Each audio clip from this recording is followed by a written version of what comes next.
Rajamahendravaram rural పిడిరగొయ్యి panchayat పరిధిలోని బుచ్చయ్య నగర్ శ్రీ సోమాలమ్మ అమ్మవారి జాతర మహోత్సవాలు గత నెల 27వ తేదీ నుంచి ఈ నెల 17వ తేదీ వరకు అంగరంగ వైభవంగా జరిగాయి.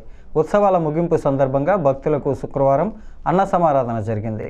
ఆలయ అభివృద్ధి కమిటీ ఆధ్వర్యంలో బుచ్చయ్య నగర్లో శ్రీ సోమాలమ్మ తల్లి జాతర మహోత్సవాల సందర్భంగా ప్రతిరోజు ఉదయం సాయంత్రం అమ్మవారికి ప్రత్యేక పూజలు అభిషేకాలు నిర్వహించారు.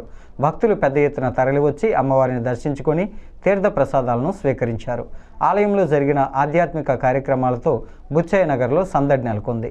ఉత్సవాల ముగింపు సందర్భంగా కమిటీ పర్యవేక్షణలో సుమారు 2000 మంది భక్తులకు అన్నప్రసాద వితరణ చేశారు. భక్తులు బారులు తీరి అమ్మవారిని దర్శించుకొని ప్రసాదాన్ని స్వీకరించారు. భక్తులకు అసౌకర్యం కలగకుండా కమిటీ సభ్యులు పర్యవేక్షణ చేశారు.